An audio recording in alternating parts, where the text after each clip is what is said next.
Okay. Hello, everyone. Welcome to La Suprema Lunch.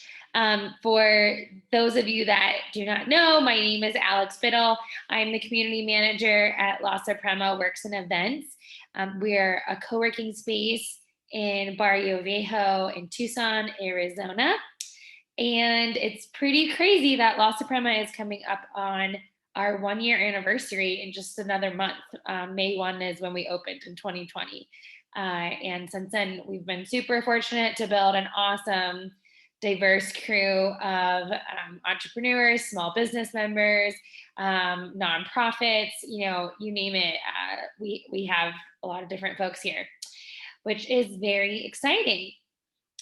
And so, as I like to do, I like to tell you all what's new at La Suprema.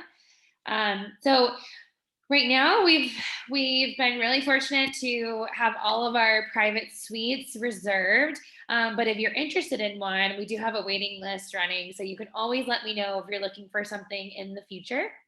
And in the meantime, we have resident desk membership. So I put a picture on there. Those are those big desks that you see. You actually get 24/7 access and have your very own place to call yours. So you can settle in with a monitor, picture your family. There's charging stations on each desk. So those are pretty great too. And then we have flex memberships as well, virtual, and lots of fun events. Last week, we actually did 2 in-person events. We did a member breakfast and a member happy hour. So that picture down on the right is from our members happy hour, which was it just felt really great to be doing something in person with all these people that we see around the space with masks on. It just felt really special. Okay, so now let's get into the reason why we're all here today. I am so excited that today Michelle Murguia of LPKNC is going to be presenting on prescription medicine and how to face the opioid crisis here in Pima County. I mean, of course, this is relevant for folks outside of the county, but the folks at LPKNC work directly with Pima County residents, and they do a lot of youth programming. I'm going to let Michelle talk more about that, of course, but she and her other colleague Zion, they are members here at La Suprema. They have a private office, and so we're super excited to be able to partner together today. And then we love questions. So throughout the presentation, if you all have questions, you can just put them into the chat, and I'll ask them as they come up when the timing is right. Michelle said that she prefers questions during the presentation. So if you have them, we'll ask them right then and there. And so without further ado, I am going to turn it over to Michelle. Thank you, Alex. And yes, I definitely recommend La Suprema. Me and Zion love it here. We're really happy to be doing this La Suprema lunch with you guys as well.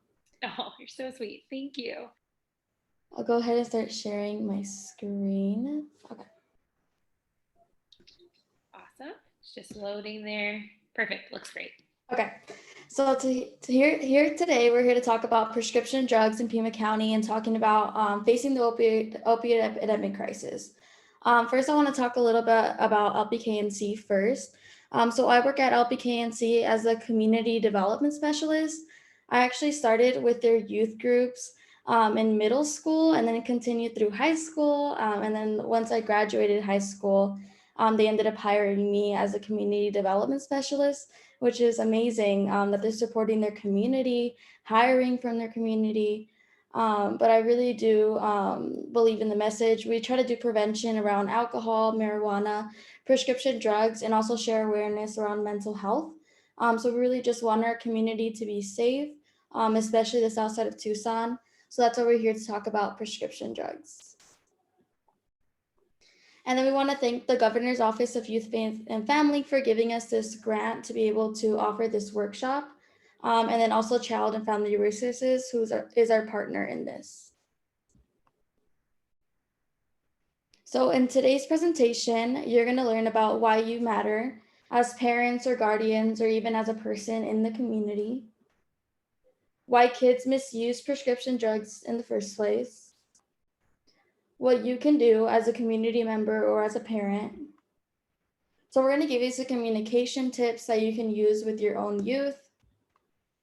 We're going to talk about how to safely guard your medications, how to spot prescription misuse in your youth, and also how to properly dispose of your prescription medications when they're not being used anymore or when they're expired.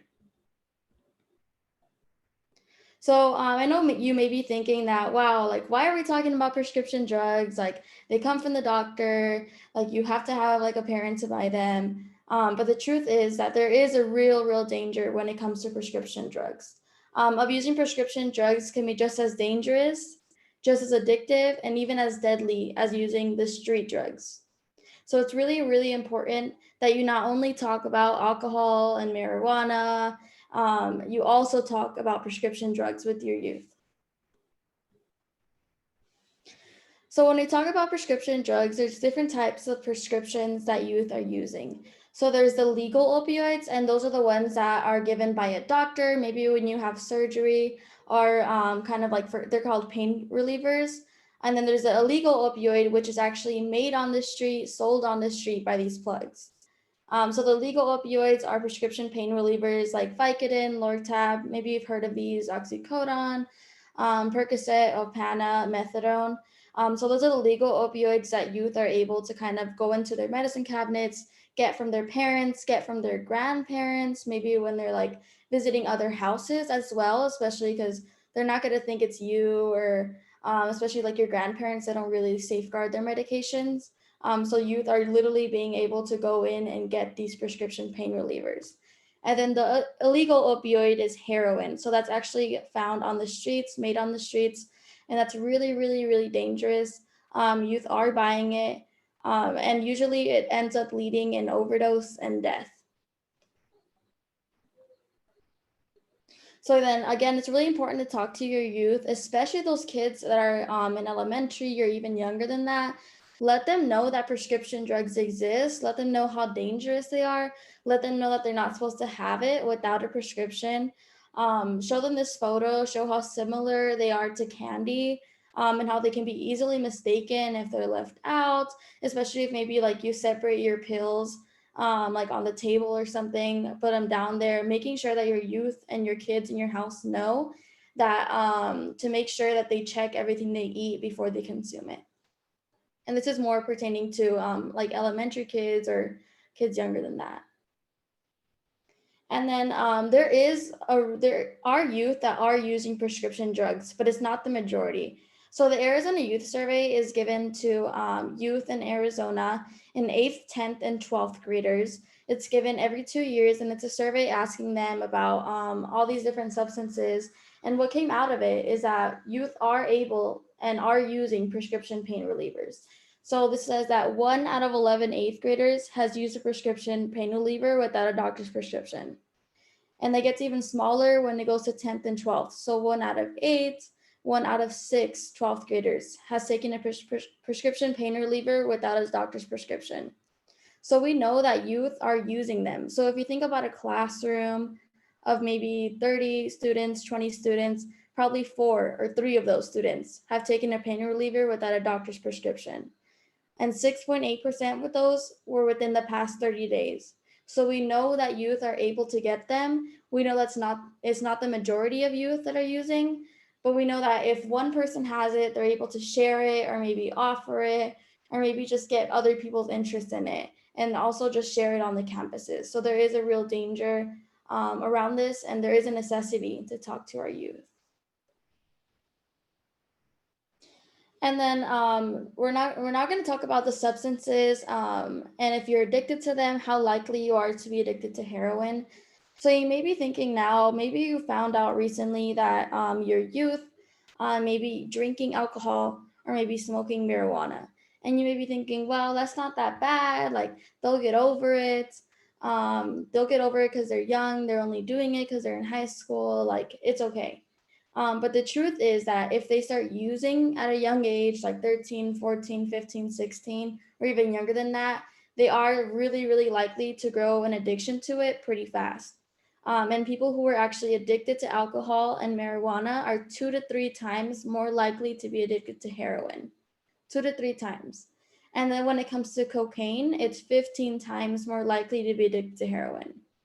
And what's crazy to me is like that when you are addicted to prescription painkillers, like we talked about earlier, like the methadone, the oxycodone, if you're addicted to some of those, you're 40 times more likely to be addicted to heroin, 40 times. So it's really, really important when we're talking about pain relievers or talking about prescriptions that we also talk about heroin, especially because we know that usually if you're using painkillers, you will be addicted to heroin as well. And then heroin is a highly addictive opioid drug with a high risk of overdose and death for users. And the crazy thing is that nearly all people who use heroin use at least one other drug. So they're mixing these drugs, using them at the same times. And most people use at least 3 other drugs. So alcohol, marijuana, or painkillers along with heroin. And then there's an additional risk when it comes to fentanyl. So fentanyl is also a substance that's being on our streets. It's coming more popular in Arizona. And fentanyl, if you think about a salt shaker, right? If you take a salt shaker, get your hand out and you throw out a little bit of salt onto your hand. If you get those little grains, that amount of fentanyl is deadly, is deadly. And people are mixing it. These plugs that are on the street are half fentanyl. They're making fentanyl pills that look like prescriptions. They're mixing it with marijuana. They're mixing it with cocaine. And that's why a lot of people in Arizona are passing away from fentanyl pills, from overdoses. And that's why it's so important to, again, also talk to your youth about fentanyl and that it is on the streets as well. And then we're gonna go ahead and watch this video. It's talking a little more about the how opioid epidemic is affecting teens and kids, and talk about a little bit about those numbers. The number of kids and teens dying from overdoses is spiking. And that's according to a report in the latest Journal of the American Medical Association. The research revealed the mortality rate tripled over the past 18 years. 13 News Now reporter Evan Watson has been looking through that report all day. These are some startling statistics. The study examined death certificates and found nearly 90,000 children and teens died from opioid poisoning over that time range. It confirms that the opioid crisis is affecting people of all ages. Medical professionals know that prevention works and treatment works, but still, opioid death rates continue to rise. I'd say it's unacceptable, yet it keeps happening. So it's heartbreaking, it's devastating. The numbers are tough to hear. Nearly 9,000 children died from opioid poisoning between 1999 and 2016, and the rate of children dying nearly tripled over that time frame. All of our efforts to educate children and families made just a minor drop, just a blip, and continued to increase after that, with the highest rates being in the most recent years. Stephanie Peglow is an addiction psychiatrist at EVMS, frustrated by the preventable deaths. The JAMA study says pediatric and family-centered interventions are necessary to slow the rise. So from a state standpoint, we've spent a lot of money opening up access to treatment, and that's been absolutely immeasurably helpful and wonderful. But there aren't a lot of options for teenagers. Teenagers who may have access to fentanyl, the synthetic opioid the CDC says is the deadliest drug in America, responsible for almost a third of all overdose deaths in the country. True to her profession, Peglow says more investment in treatment could solve a lot of the problems. Treatment and prevention as our primary goals, we could potentially end the opioid epidemic. The CDC says of the 70,000 overdose deaths in America in 2017, 2/3 were because of opioids. In the studio, Evan Watson, 13 News Now. So I think what's always like surprising or always hits me when I watch like that video is like the number of kids that have literally passed away. I don't know if you guys can still see my screen. Can you guys see it? Okay. Yeah, we can. Is a number of kids that are passing away. So I don't know if you guys heard 9,000 from 1999, 9,000 kids have passed away. And I just think about like they could have probably been around my age, a little bit older than me, going probably to college right now. Those are just like unnecessary deaths that could have been preventable if they weren't using prescription drugs, if we just talked to our kids more. If we were just doing more awareness, more messaging around this. I think it's really, really just important to recognize how many lives we've lost to overdose and recognize that these are all preventable. And then other prescription drugs or over-the-counter medicines that are being abused. I know I talked a little bit about the painkillers earlier and then the illegal opioids. The painkillers really have to be usually prescribed from a doctor, but these prescription drugs and over-the-counter medicines are ones that you can buy at like your Walmart, your CVS, your Walgreens. You're able to go buy them maybe without a prescription, some of these. So it's really important to know that these can also be abused. They can be bought by people under the age of 18 sometimes as well. So it's really important to talk to them about these as well. So these are prescription stimulants are being used like Adderall and Ritalin. I don't know if you guys know about Adderall and Ritalin, but they're usually given to people that have ADHD or ADD. So prescription stimulants, usually with people with ADHD, it usually helps them slow down, helps them focus a little more. But what it's found with people who don't have ADHD and don't have ADD, giving them Adderall and Ritalin actually makes them work faster. It makes them maybe stay up longer, finish an assignment. So what we found is that this prescription stimulants are really being abused in college campuses and high schools. So people are using them to like finish an assignment or stay up all night or finish an essay. And what usually happens is people who have ADHD usually share it or mention the drug with people around them, and then other people start using them and get addicted to them. Or what ends up happening sometimes is that people think that they're getting Adderall and Ritalin to help them stay up, and they get it from like a friend or someone they know, and they end up getting a pill that's laced with fentanyl, and they end up passing away. Literally, college students are passing away trying to finish their assignments and using prescription stimulants and maybe not getting it and then passing away. So this is a real danger, especially to talk to your youth, especially if before they go off to college. And then there's prescription tranquilizers and sedatives like Xanax, which you've heard a lot of, and Valium that are also being used. Over-the-counter cough and cold medicines are also being abused. So sometimes they have like a percentage of alcohol in them. That's really they drink them and abuse them as well. You maybe not think about that, but it's really important that if you have those over-the-counter medicines, that you're also safeguarding them. And then sleep medications like Ambien and Lunesta are also being abused.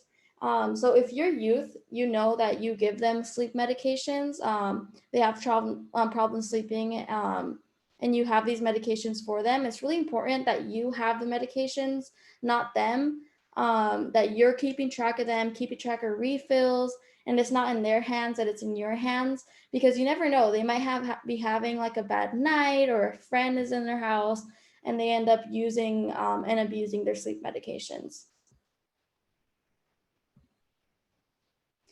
And then the Arizona Youth Survey also told us that in the past 30 days, that 1 out of 10 kids has been offered a prescription drug in the past 30 days. 1 out of 10. So if you think about a classroom of 30 kids, 3 out of 30 of those kids have been offered a prescription drug in the past 30 days. So we know that youth are being offered it, that they're being given this choice of whether to use a prescription drug or not. So it's really important to talk to your youth. And again, think about like, what kind of month did your teen or your kids have? If they were to have been offered that prescription drug, would they have been able to say no? Would they have been able to? That's why it's really important to have this conversation, have it repeatedly, have it through many times throughout their life. And then another key factor driving teen medicine abuse is the number of pills prescribed. So in Arizona, each year, 575 million pills are prescribed. That is a lot. And 60% of those are those pain relievers that we were talking about. And where do those pills go? Where do they go after they're prescribed?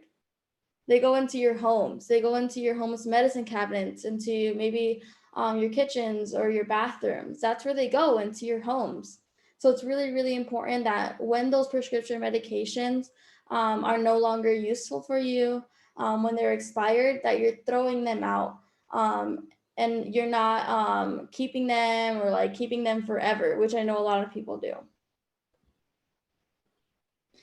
And then availability and access, again, is a big, big thing that's driving teen medicine abuse, is teens are able to take it from their home's medicine cabinets. I know growing up, my home medicine cabinet was never locked or closed. Like, it was just in my kitchen, and all the pills were out there. We never really threw them out or anything. So teens are literally able to take, parents don't really watch out for them. They're able to take it from their friends' medicine cabinets, from their family's medicine cabinets. So this is a really, really big problem. And then they're also able to get it from their friends, who will get it from their own medicine cabinets. And then teens are able to get it from a family or relative as well. And then it's really important when talking about prescription drugs to also mention that alcohol is an additional risk. So it's really important to tell your youth that if you mix alcohol and prescription medications, that is literally a recipe for death. And a lot of youth are actually doing this. 1 in 3 youth are mixing prescription drugs with alcohol. And that's really, really dangerous, especially they do it at parties or hangouts. It can literally kill your youth, make them overdose. So it's really important that you let them know that alcohol and prescription drugs is not a good combination. And other teen factors are that people think that prescription drugs are not dangerous, that they're safer than street drugs. They think that because it's sanitized, that it's created in a medical laboratory for healing purposes, that it can't be abused. Teens think that because it's sanctioned and accepted by society as positive, that it can't be abused. Teens think that because it's certified by the FDA, that it's safe and okay to use. But the truth is that, of course, prescription drugs are good for you and necessary for your specific height, weight, age, specifically for what you're dealing with. But when you're getting prescription medications that are made from someone else, that's where it gets really dangerous, especially if you're using them repeatedly and abusing them. That's where the real danger is. And the Arizona Youth Survey also told us that more than half of Pima County teens say their parents have never talked to them about ways to turn down or avoid drugs. More than half. So that's really, really important to note. And that's why we're having this conversation, this presentation, is to teach you guys how to have that conversation with your own youth and teach you guys how important that is.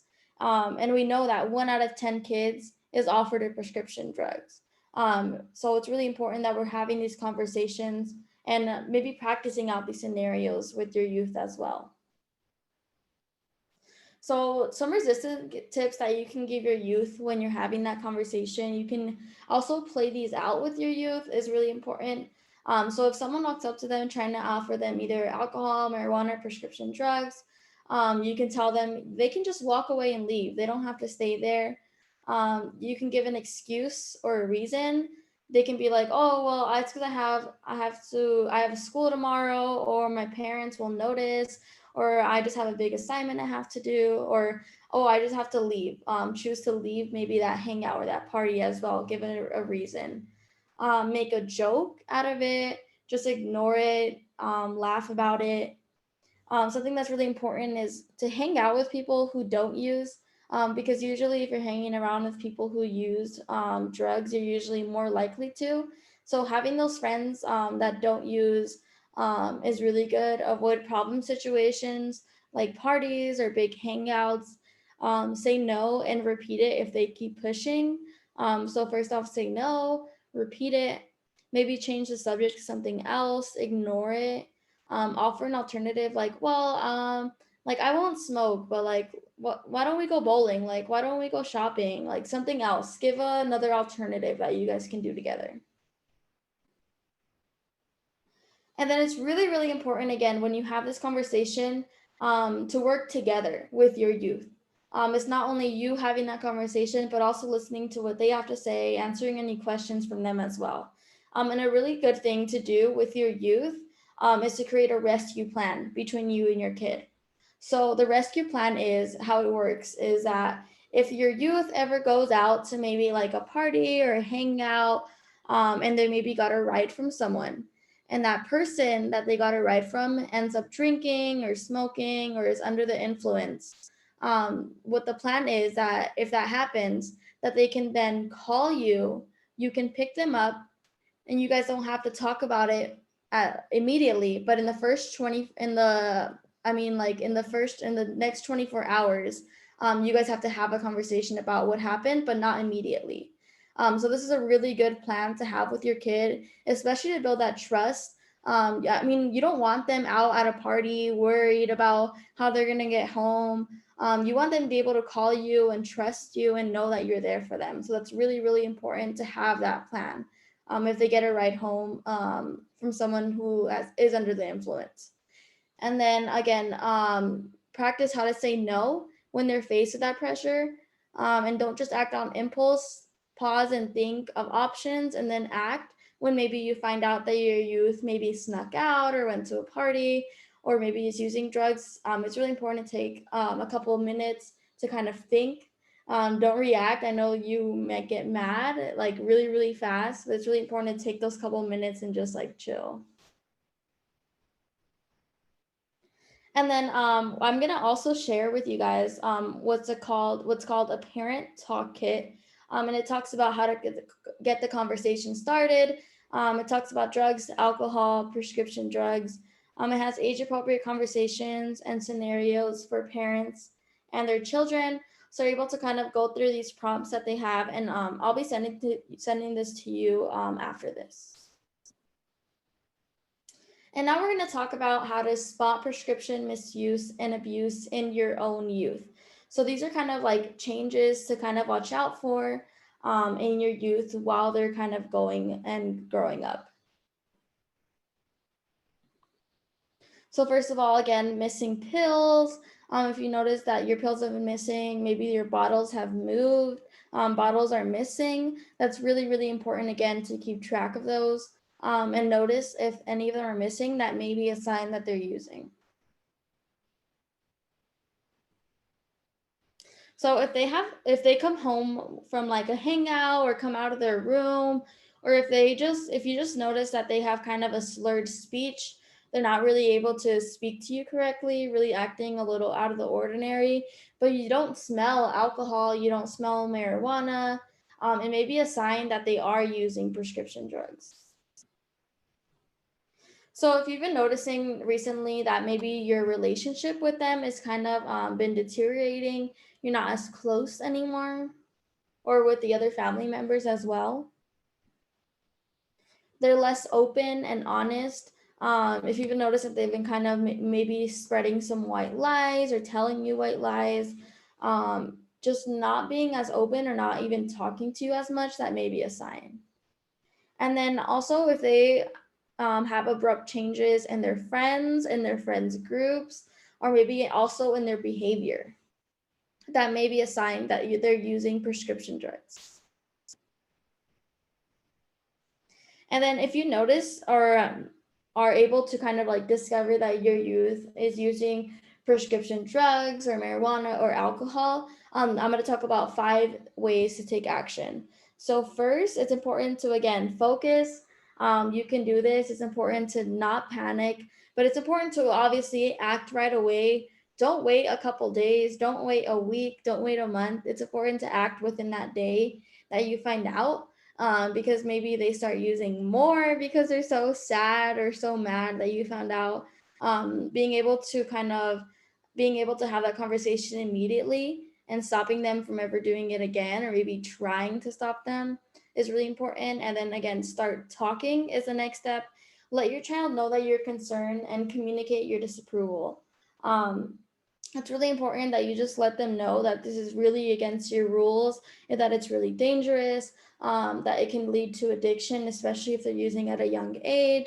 And I know what works with me when my parents are having like a harsh conversation with me, or I get in trouble or something. What works with me always is if they tell me that they're like disappointed in me, or like they're just like so sad. I can just see it in their face. I'm just like, oh, yeah, Michelle, like you really messed up this time. Like you just get that feeling. So it's really important to put your face on. Let them know that you're disappointed at them. Let them know that you're sad. That can really hit them, and maybe be like next time that they're offered or maybe have that chance, they like just remember your face, remember what you've told them. That's really useful. And then next is, that is the worst feeling. Yeah, definitely, right? That's like the worst feeling. I've been through that many times throughout my high school years. Yeah. And then next step is to set limits, set rules and consequences. So maybe you've been kind of lenient with your kid. Maybe you guys have never even talked about what the rules are with drinking or using drugs, or maybe going out or hanging out. Maybe it's time to now set those rules, set those consequences. Maybe now it's time to set more rules and consequences than you had before, especially if you know that they're using.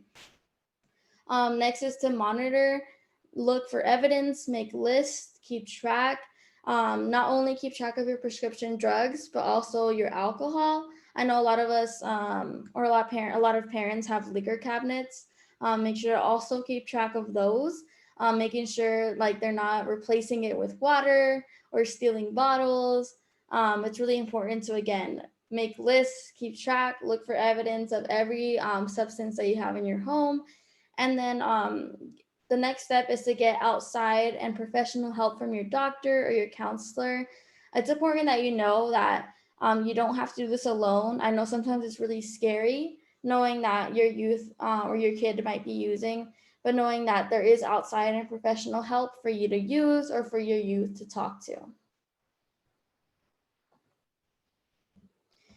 And then now we're going to talk about special vulnerabilities. So these are things that make your youth more likely to be using drugs or alcohol. So if they have a family history of alcohol, addiction, predisposition in their family, that may be that youth may be more likely to use. If their close friends use drugs and alcohol, like I said again, if their friends use drugs or alcohol, they are more likely to use, especially because of peer pressure. They don't want to be left out of hangouts. So it's really important that if you know that their friends use drugs and alcohol, to have that conversation, let them know that they don't have to fall into peer pressure, and again, give them those resistance tips. And then early first use, if they started using or used at the first time at a really young age, they may be more likely to grow an addiction. If they have diagnosed or undiagnosed depression or other mental health disorders, if you have mental health disorders, you are more likely to use drugs or alcohol. But again, using those drugs and alcohol can make your mental health disorders even worse. So it's really important that if you know your youth maybe have depression or anxiety, to maybe have that conversation and have it even more repeatedly, especially if they have a mental health condition. If they have problems in school or learning disabilities, if their grades are kind of low, or they just have trouble on assignments, that may be a sign that they're using, or maybe are more likely to use, especially like we talked about once they go in college. A lot of college students are using prescriptions to kind of finish their assignments or stay up. That's a really big problem that we have to focus on, and have to, again, remind your students, especially if they're going off to college, to let them know all the dangers again. But those are some of the special vulnerabilities that make your youth more likely to use. And then we're gonna go ahead and watch this video. It's gonna talk about a mother's story about addiction in her own home, about overdose, loss, and hope. So I'm gonna go ahead and play this.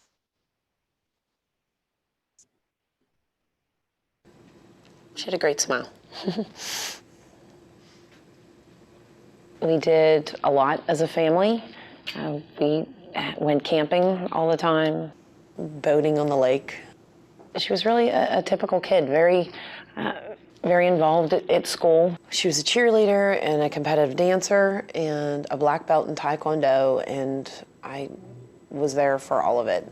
I took every chance I could get to be the homeroom mom and be there for the parties and the field trips. I just tried to stay involved at all times, and I think that helped, build that relationship. So from a young age, I was there. When Casey was 14, about 14 is when we started to see signs that things were going wrong. Stealing a few beers at a slumber party with friends, smoking weed. My husband and I, we did the typical things. You take away the cell phone and you ground her. As a parent, I don't think that I took it that seriously at the time. I thought, she's a teenager. She's doing things that most of us did. Then maybe around 15-ish, she was starting to dabble in pills, opioids. Did I believe that it would lead to heroin and all the horror that goes with addiction? No. And she actually came back to me and said, I have a problem and I need help. We tried to get her help, therapists and counselors. It's really hard to hand your child over to somebody else and say, fix them. By the time we realized how bad it was, it's hard to put the genie back in the bottle. She was already in so deep. So we did get her into rehab right away. And we had hoped that would be enough. As things progressed and outpatient therapy was not working, she did graduate high school and we were hoping for a fresh start, but she was just getting worse. She would say that, I want to make you proud again. And she would be so devastated by guilt and shame when she would relapse. I would explain to her that every time you try again, you make me proud. I'm not disappointed in a relapse. I'm scared and I'm sad and I'm frustrated. I'm angry, I'm everything, but not at you. I'm mad at the addiction. The struggle with Casey affected myself, my husband, her brother, my son, so deeply. It was that fear and that frustration of, we want to help Casey and we can't.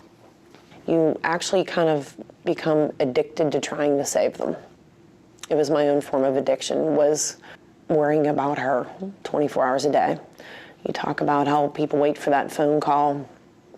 My phone never left my hand. She said, I don't have any money and I want to get you something for Christmas. And I said, please don't worry about that. And she went out and bought a box and some craft material and painted it and bedazzled it, decorated it. And in the box was a letter from her. And she said, I've been so depressed and upset lately that I can't get this right. She said, but now I have hope. She said, I really have hope. It was one of her favorite words. Mine too. We were struggling to find a bed in rehab.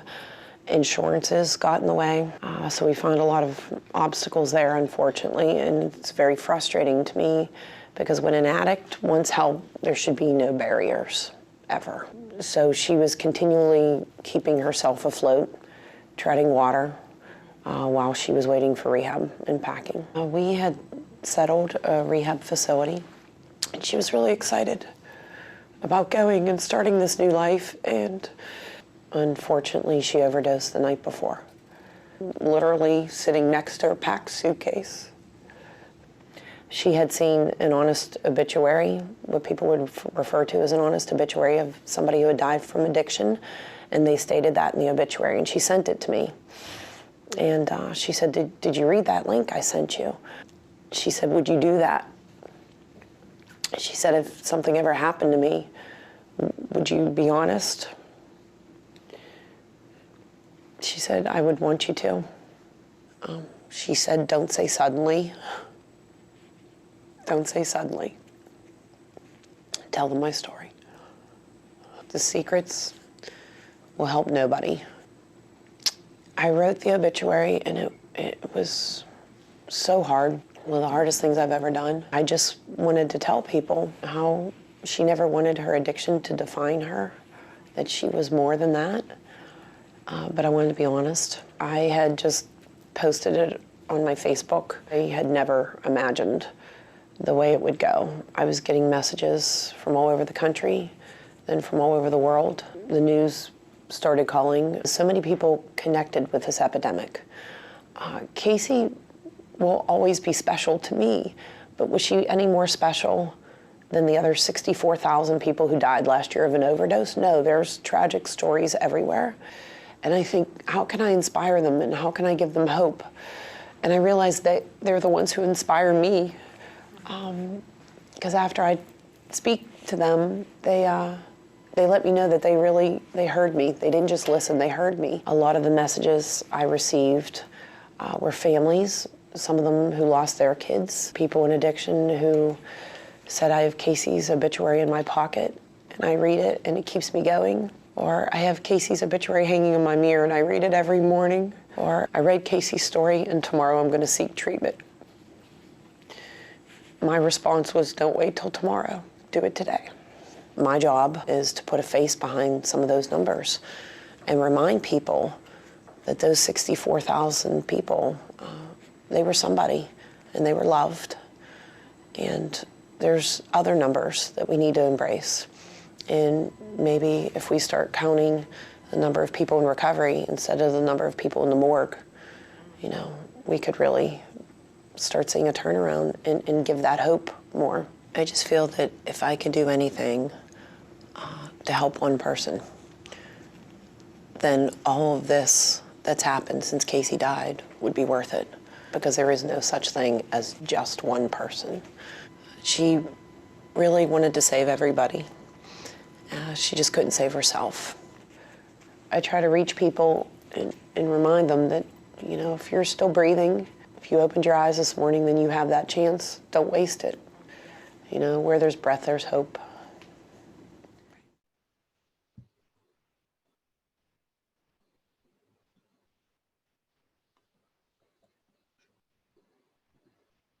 So I know that video is always like really emotional. Every time like I watch it, it always brings up so many emotions. Just like it's like a mother, you know, like who lost her daughter, and it's just so sad because when someone has an addiction, it not only affects like the person, but it affects like the whole family, everyone around them.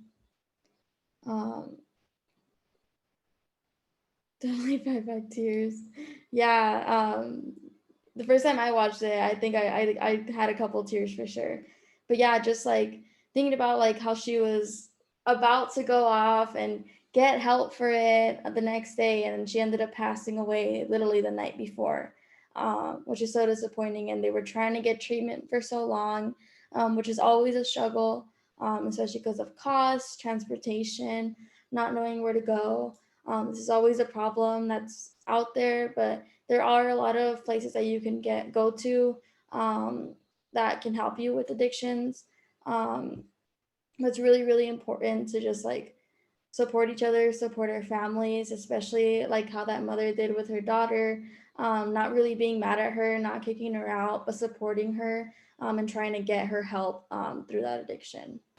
Now it's just really our time to take action. After watching that video, you know that it can affect the whole family. So it's really important that we protect our whole families from this.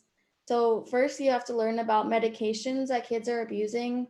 So we talked about the painkillers, illegal opioids, the over-the-counter medicines that kids are abusing. So it's really important to learn about them, learn what they look like, learn what what the dangers are to them. And then next, establish family policies. So again, when you're having that conversation, establish those family policies around not sharing medicine, taking only medicine as prescribed, and to follow those warnings that are on those labels. So having those family policies that are set, making sure that your kids don't know that they're not supposed to share medications with maybe other families or other kids, or getting it from other kids is really important.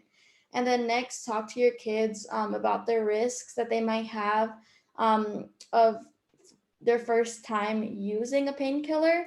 So a lot of kids are in sports, so they may have like an injury that they have to go get surgery for. So that is an additional risk. So if that's like their first time, maybe taking that painkiller or getting those medications prescribed to them, it's really important when they get those medications for those sports injuries that you're the one that keeps that bottle and keeps track of them, keeps track of those refills, and making sure they're taking them, again, following those warnings and taking them as prescribed.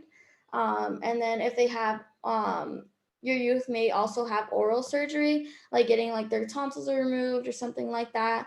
They may have to take painkillers or some sort of prescription drug from their doctor. So again, if they get some of those bottles, also making sure that you're keeping them, that you have them on you, and keeping track again of how many they're taking, how many refills there are as well.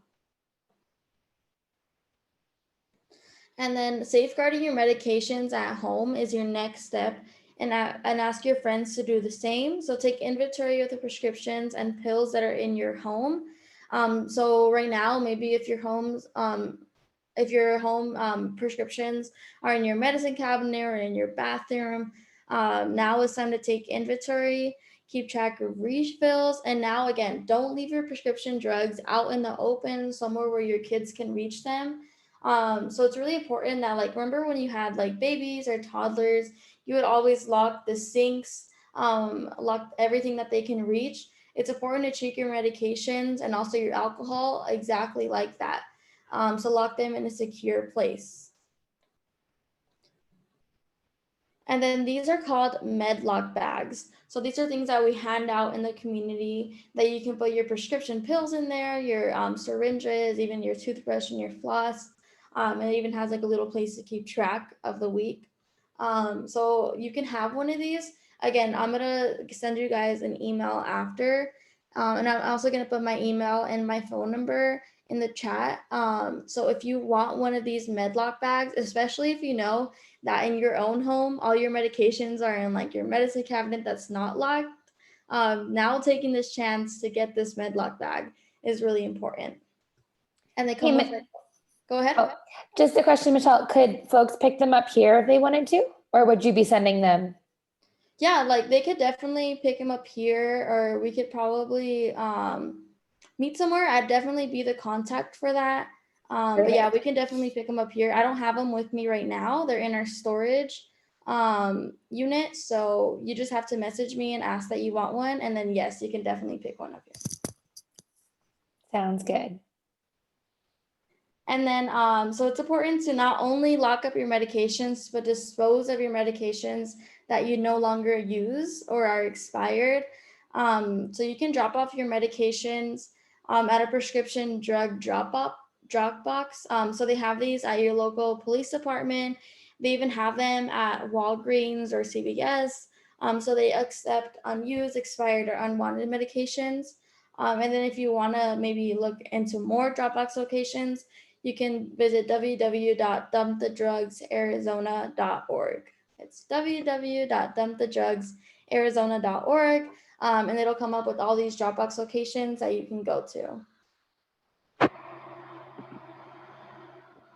And then these are what the, I forgot what they're called, the drug drop-off boxes look like. So this is an example of one at a police station. So this is what they accept. They accept expired, unused pills, over-the-counter medicines, samples, pet medications. So again, even your pet medications, it's really important that you're safeguarding those, especially because your youth may not even know that they're made for pets. They're just like grabbing whatever they can find.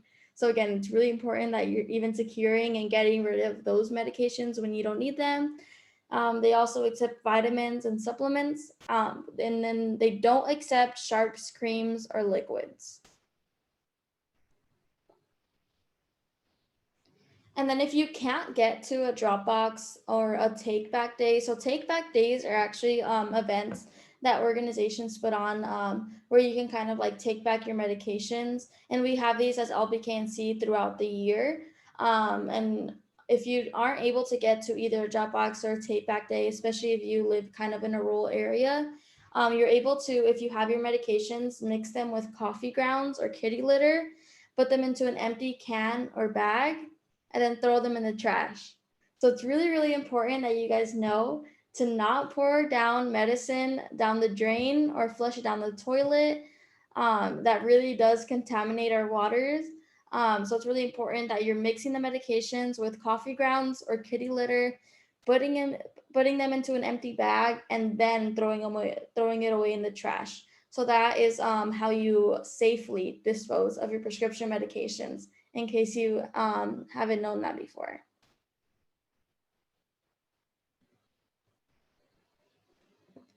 And then after going through this workshop today, it's really important that you're going through this prescription drug checklist in your own home. So first, talk with your children in your life about the prescription drug abuse and ask your family and friends to do the same. Next, secure your medications, get a medlock bag or put them in a high place in a secure area. Dispose of unused or expired medications. It's important to take that time, go through all your medications that you have, and again, dispose of those that you don't use anymore. It's important to not share medications and establish those family policies about that. Ask your doctor or dentist if they're signed up for the prescription drug monitoring program. So again, one of the things that are driving prescription abuse is the number of pills that are being prescribed. So when you have those checkups, asking your doctor or dentist if they're signed up for that program can definitely help. And then spreading the word, telling 3 friends about the program you participated in today, let them know about this workshop and how valuable it is to keep our youth safe. But that's all I have for today. If you have any questions later, you can either email lpknc@lpknc.org. And then I'm going ahead and leaving my email and my phone number in the chat as well. Perfect. Thanks so much, Michelle. And I can share your contact info in the email with the recording of your presentation as well. Okay. Super happy to do that.